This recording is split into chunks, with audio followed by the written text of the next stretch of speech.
And our next speaker is Dr. Elizabeth McAnally, who's a member of the Philosophy, Cosmology and Consciousness program here at CIAS.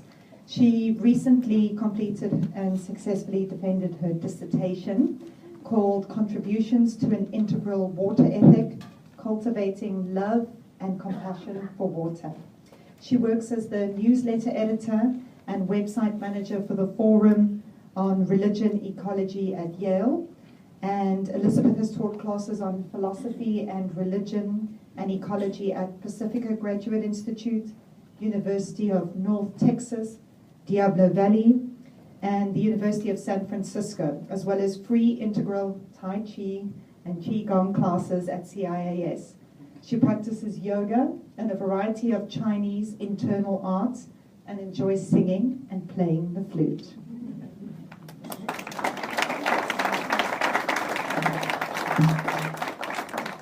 Thank you so much. So I'd like to take this time just to share a little bit of my doctoral research. One of the chapters of my dissertation is on practices for cultivating an integral water ethic. So in this time, I'd like to share some of these practices. But first, let me briefly explain what I mean by an integral water ethic.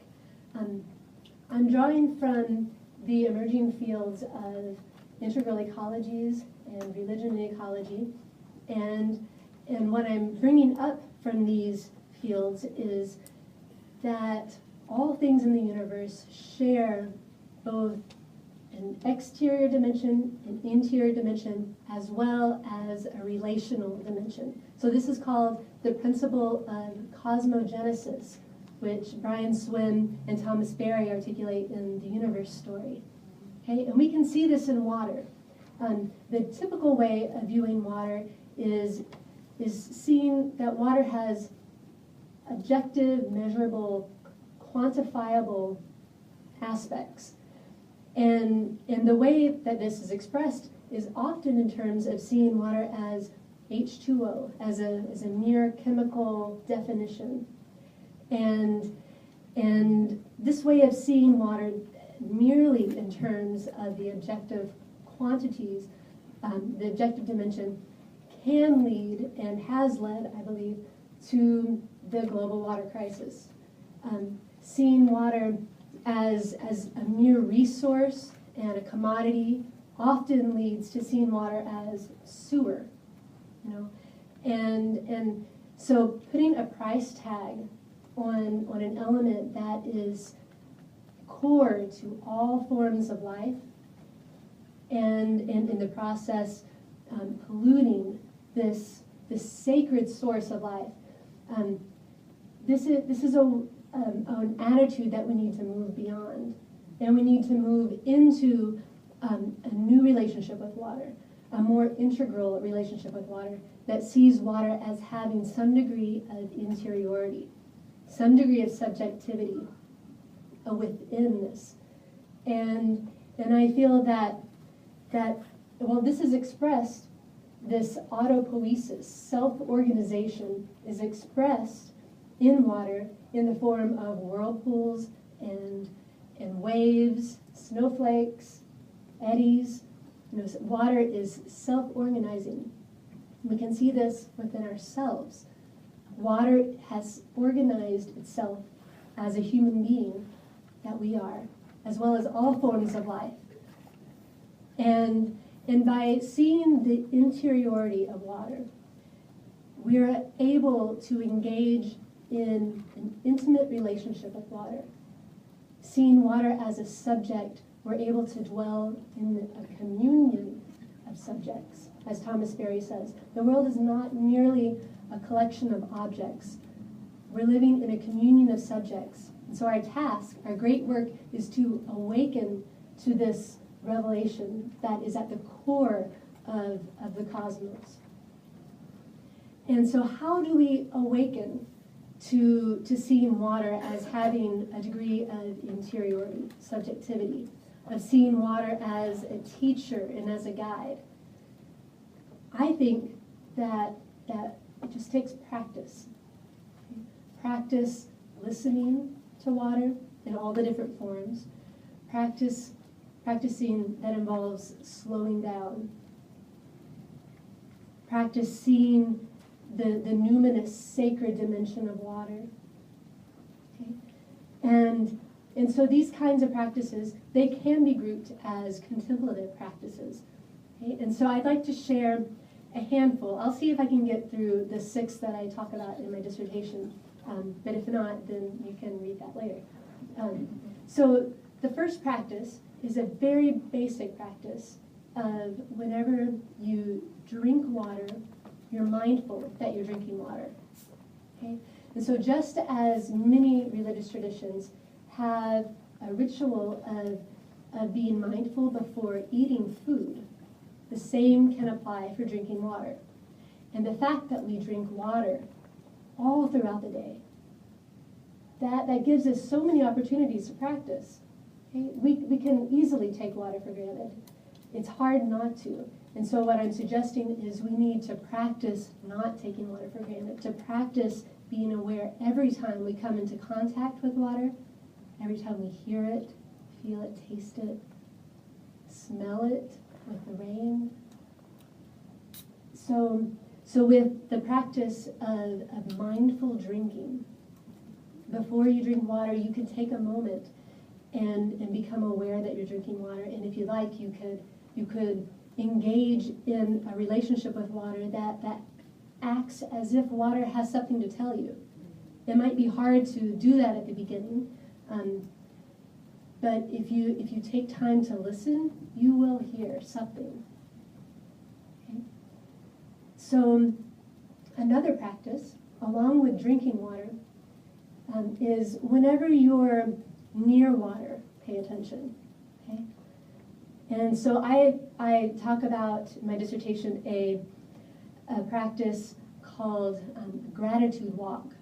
And this kind of practice is sometimes referred to as like a savoring walk, where you walk slowly and mindfully next to the water.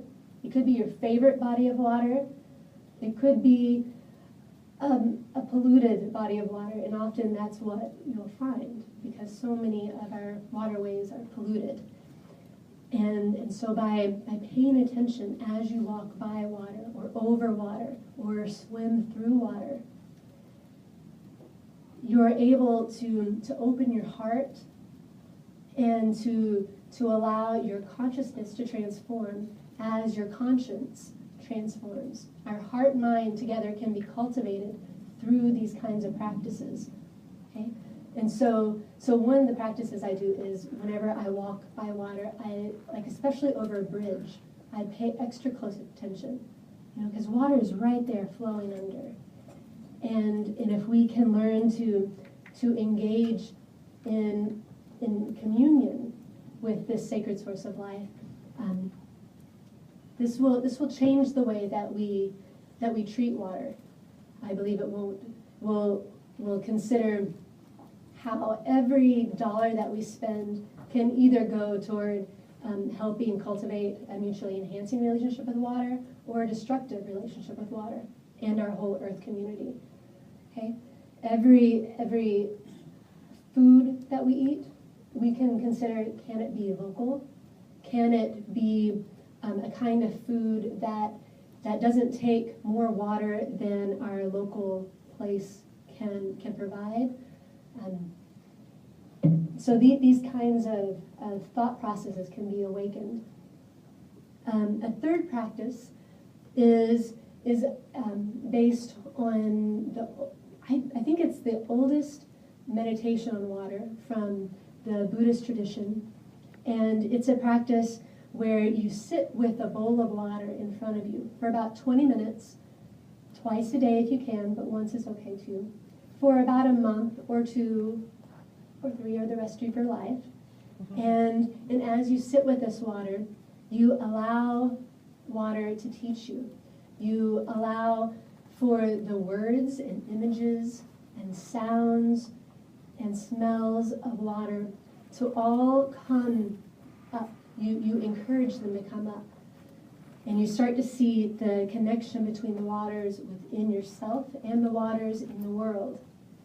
And so this kind of practice is a way of developing an intimacy with the elements. Okay? And a very closely connected practice, the fourth one that I write about, is a practice based from the traditions of taiji and qigong, working with qi and seeing through mindful, slow movements, fluid, you're swimming through the air. These kinds of practices can help you to imitate water. Okay? And by slowly, fluidly moving, you're able to see that the life force within you is the same life force in all things. Cosmic energy, cosmic chi. And this is present very much in water. And so if you're ever doing slow, mindful movements, it can be very improvisational. You don't have to have a super structured way of practicing to understand this dimension. By slowly, mindfully moving, you're able to imitate the flows of water and see how the chi of a stream, how it has a particular kind of flavor to it, a particular sensation, and you're able to have your own body embody that waterway, that way of manifesting life force. Okay. Thank you. A fifth practice that I talk about is developed by Joanna Macy with her work that reconnects, and it's a grief ritual called the Bowl of Tears. And this is a group exercise where there is a bowl of water at the front of the room, and people are encouraged to come up to this bowl of water and cry into this water.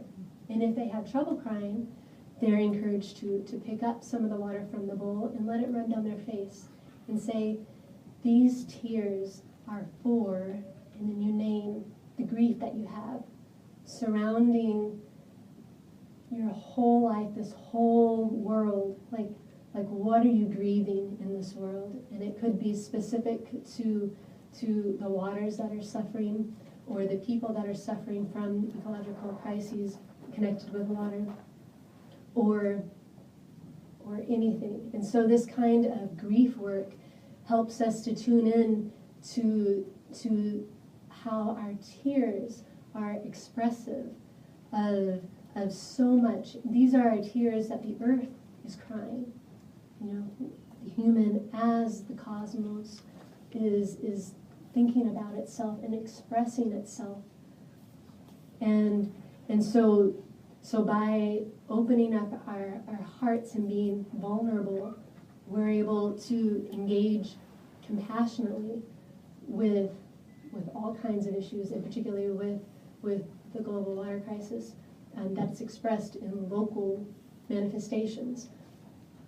The sixth and final practice that I write about is a Buddhist practice called Tonglen, which it translates as giving and receiving. And so this practice, I say, go to a polluted body of water, find one, and be with that water.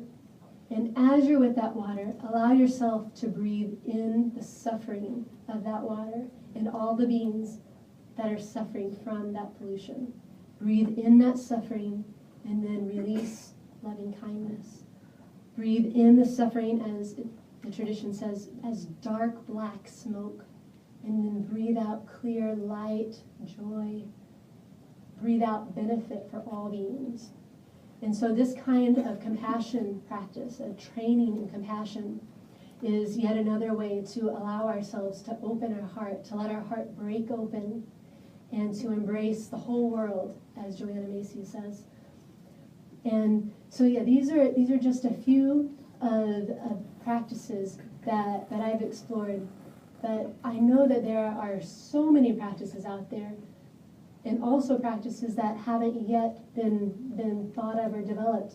And so I encourage you, if you like water at all, if you depend on water to survive, I encourage you to pay attention to water, to listen with your whole self to the different messages that arise from this sacred source of life. And in doing so, allow yourself to break open, to have compassion for all beings, to cultivate a deeper sense of love and intimacy with water and our whole earth community. Thank you very much.